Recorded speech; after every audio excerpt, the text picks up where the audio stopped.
اعوذ باللہ من الشیطان الرجیم بسم اللہ الرحمن الرحیم۔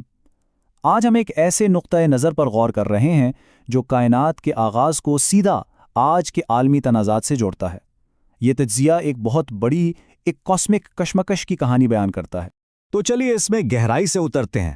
سوال تو یہی ہے کہ آخر تخلیق کے ابتدائی لمحوں کا آج کی دنیا کے بڑے بڑے جھگڑوں سے کیا تعلق ہو سکتا ہے؟ یہ انالیسز ایک ایسی دشمنی کی طرف اشارہ کرتا ہے جو اس پوری کہانی کی بنیاد ہے۔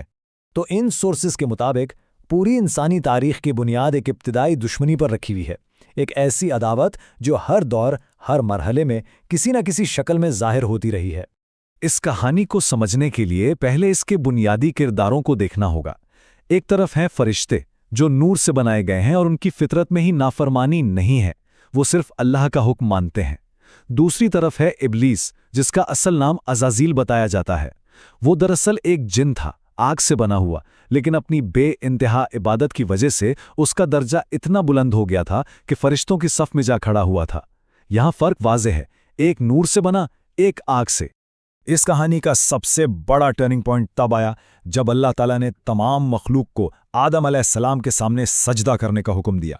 فرشتوں سمیت سب نے حکم مانا سوائے ابلیس کے، اور اس انکار کے پیچھے ان سورسز کے مطابق دو بڑی وجوہات تھی: تکبر یعنی غرور اور حسد۔ اس نے اپنے برتری کی دلیل کیا دی؟ اس نے کہا، میں اس سے بہتر ہوں، تو نے مجھے آگ سے بنایا اور اسے مٹی سے۔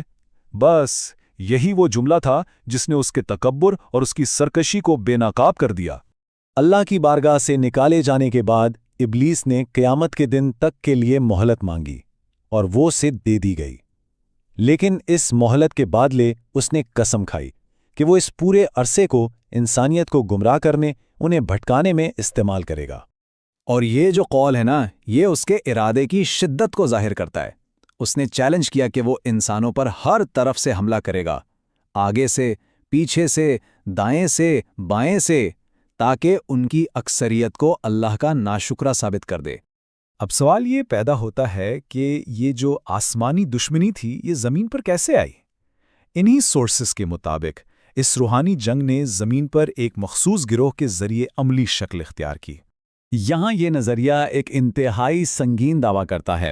ان سورسز کا بنیادی نقطہ یہ ہے کہ یہودی قوم نے ایک کولیکٹیو نیشن کی حیثیت سے زمین پر ابلیس کے مشن کو آگے بڑھانے میں اہم کردار ادا کیا۔ یہ واضح کرنا ضروری ہے کہ یہ ایک مخصوص نظریہ اور تشریح ہے جسے ہم یہاں صرف بیان کر رہے ہیں۔ اس دعوے کو آگے بڑھانے کے لیے یہ سورسز ایک پوری تاریخ بیان کرتے ہیں۔ ان کے مطابق حضرت موسیٰ سے لے کر حضرت عیسیٰ علیہ السلام تک، یعنی کوئی 1400 سال تک بنی اسرائیل میں مسلسل پیغمبر آتے رہے، لیکن اس کے باوجود نافرمانی کا سلسلہ جاری رہا، جس کی سزا کے طور پر ان پر اشوریوں، بیبلیونوں اور رومیوں کا عذاب بھی مسلط ہوا۔ پھر حضرت عیسیٰ علیہ السلام کو قتل کرنے کی کوشش کی گئی، اور جب آخری نبی محمد صلی اللہ علیہ وسلم تشریف لائے تو ان کا انکار اس تکبر کی بنیاد پر کیا گیا کہ وہ بنی اسرائیل سے نہیں تھے۔ اس کے بعد عبداللہ ابن سبا نام کے ایک شخص کا ذکر آتا ہے جس نے اس نظریے کے مطابق مسلمانوں میں انتشار پیدا کیا، جو حضرت عثمان رضی اللہ عنہ کی شہادت پر جا کر ختم ہوا۔ اس کے بعد تاریخ میں ایک لمبا دور شروع ہوتا ہے جسے ڈایاسپورا کہتے ہیں۔ یہ وہ وقت تھا جب یہودی قوم کو ان کی آبائی سرزمین پالسٹائن سے نکال دیا گیا تھا، اور یہ جلا وطنی، سوچئے، تقریباً 2000 سال تک جاری رہی۔ اس ٹائم لائن کو ذرا دیکھیں۔ 70 AD میں جب رومنز نے دوسرا ہیکل تباہ کیا، تب ڈایاسپورا شروع ہوا۔ پھر تقریباً 712 AD سے مسلم اسپین میں ان کا سنہرا دور شروع ہوا۔ اس کے بعد ایک لمبا وقفہ، اور پھر 1917 میں برٹن نے بیلفور ڈیکلریشن کے ذریعے پیلسٹین میں ایک یہودی ریاست کی حمایت کر دی، اور آخرکار 1948 میں اسرائیل کی ریاست قائم ہو گئی۔ اب ہم اس تجزیے کے جدید دور میں داخل ہوتے ہیں۔ یہاں یہ انالیسز 20ویں اور 21ویں صدی کے ان مقاصد پر روشنی ڈالتا ہے جو اس نظریے کے مطابق آخری یعنی اینڈ گیم پلان کا حصہ ہیں۔ ان سورسز کے مطابق اس آخری مشن کے 3 اہم اہداف ہیں۔ نمبر 1، گریٹر اسرائیل کا قیام۔ یہ ایک ایسی ریاست کا تصور ہے جو دریائے نیل سے لے کر دریائے فرات تک پھیلی ہو، اور اس نظریے کے مطابق اس میں مدینہ بھی شامل ہے۔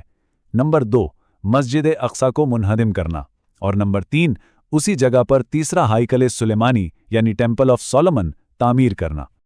اور اب آتے ہیں اس تجزیے کے شاید سب سے زیادہ متنازع دعوے پر، جو 9/11 کے واقعات سے متعلق ہے۔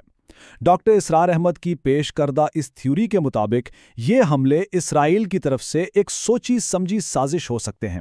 مقصد یہ تھا کہ امریکہ کو غصے میں لا کر اسے مسلمان ممالک کے خلاف استعمال کیا جائے اور خاص طور پر پاکستان جو ایک ایٹمی طاقت ہے اسے نشانہ بنایا جائے۔ چلیے اب اس روایت کے آخری حصے کی طرف بڑھتے ہیں جہاں انجام کے طور پر ایک عظیم و شان آخری جنگ کی پیشنگوئی کی گئی ہے۔ اس جنگ کو اسلامی روایات میں ملامات العظمی یا عظیم جنگ کہا جاتا ہے۔ یہ آخری زمانے کی ایک ایسی لڑائی ہے جس کی پیشن گوئی ہے کہ یہ لیوانت یعنی شام کے علاقے میں لڑی جائے گی۔ عیسائی عقیدے میں اس تصور کو ارماگیڈن کے نام سے بھی جانا جاتا ہے۔ اور اس آخری جنگ کے تناظر میں یہ سورس ایک بڑا دلچسپ مقابلہ پیش کرتا ہے۔ ایک طرف ہے مئی 1948 میں قائم ہونے والا اسرائیل اور دوسری طرف اس سے صرف کچھ مہینے پہلے اگست 1947 میں وجود میں آنے والا پاکستان۔ اس تجزیے میں اسے ایک قدرتی یا ایک ڈیوائن توازن کے طور پر دیکھا جاتا ہے۔ ڈاکٹر اسرار احمد کے تجزیے کا خلاصہ یا نچوڑ یہ ہے کہ اللہ تعالیٰ نے بیماری یعنی اسرائیل سے پہلے اس کا تریاق یعنی پاکستان پیدا کر دیا۔ ان کے نزدیک پاکستان کو اس آخری مقابلے میں سب سے بڑے چیلنجر کے طور پر تیار کیا گیا ہے۔ اور آخر میں ہم اس سوال پر رکتے ہیں کہ اس طرح کی وسیع تاریخی روایات چاہے وہ کسی بھی نقطہ نظر سے ہوں، وہ کس طرح قوموں کی شناخت کو بناتی ہیں اور جدید واقعات کو سمجھنے کے لیے